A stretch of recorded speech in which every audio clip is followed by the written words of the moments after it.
اور نبی کریم صلی اللہ علیہ وسلم کی امت کو بھی وسطی امت کہا گیا ہے، اور بڑا عجیب سا تعلق بنتا ہے جب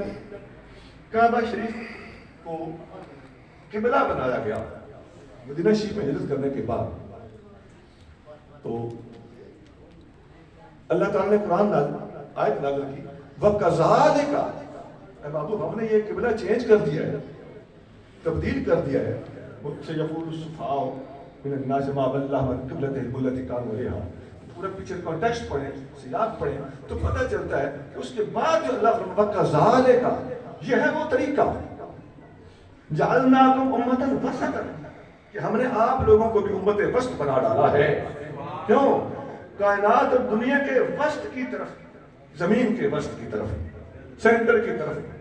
مکہ میں پائے جانے والے قبلہ اور کعبہ کی طرف جب آپ لوگوں کا رخ موڑ دیا گیا تو وَكَذَلِكَ جَعَلْنَاكُمْ أُمَّةً وَسَطًا، اس لحاظ سے، اس طریقے سے ہم نے تم اے امت مصطفیٰ تم لوگوں کو بھی امت وسط بنا ڈالا ہے۔ اب یہ ایک الگ بات ہے کہ وسط کا ایک معنی افضل بھی ہوتا ہے، تو وہ افضل کا معنی پھر کعبہ کے مقام کی طرف بھی لوٹتا ہے، بات لے دے کے پھر ادھر ہی رہتی ہے۔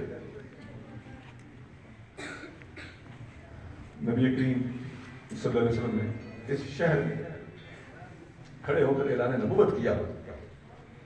تو آقا صلی اللہ علیہ وسلم نے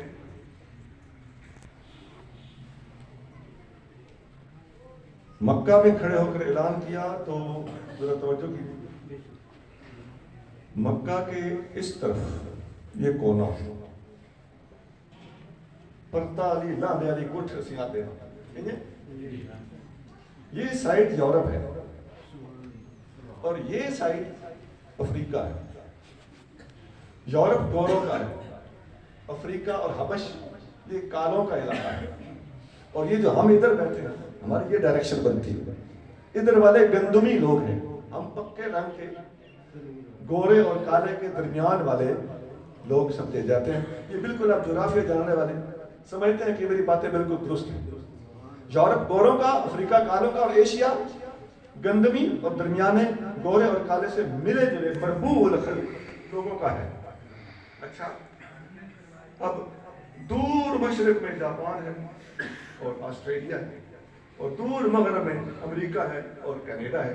تو اب ان سارے براعظموں کے بالکل سینٹر میں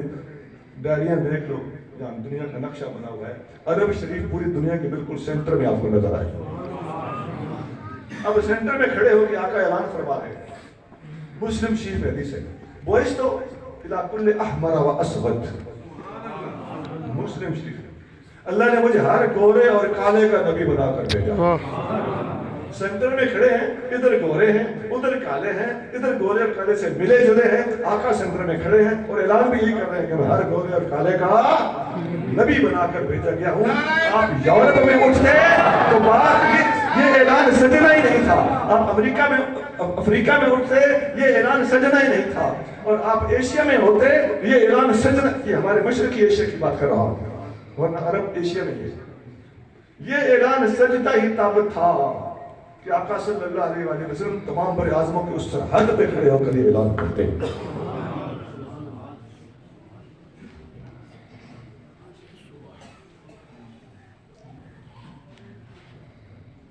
پوائنٹ نمبر 3، یہ بھی اسی طرح کا ایک بڑا طویل مضمون ہے کہ آقا صلی اللہ علیہ وسلم کے شہر کو مرکزی حیثیت حاصل ہے۔ اس مرکزیت کے جو اشارات ہیں اور اس کے جو ریفلیکشنز ہیں وہ کہاں کہاں تک پڑھتے ہیں اور نبی کریم صلی اللہ علیہ وسلم کی عظمتوں کا کیسے کیسے اظہار ہوتا ہے۔ گویا جس طرح میں نے بتایا کہ آقا صلی اللہ علیہ وسلم کے اسم گرامی کی مثال پوری دنیا میں نہیں ملتی، اسی طرح حضور کے شہر کے نام کی مثال بھی پوری دنیا میں نہیں ملتی۔ لاہور سونا ہے لیکن پتہ نہیں اس کا معنی کیا ہے، پشاور اچھا شہر ہے مگر پتہ نہیں اس کے نام کا معنی کیا ہے، ملتان کیا ہے کچھ پتہ نہیں، لیکن جناب کتابوں کے اندر مکہ کا بھی معنی موجود ہے اور مدینہ کا بھی معنی باقاعدہ لغوی طور پر موجود ہے۔ تیسرا پوائنٹ ہے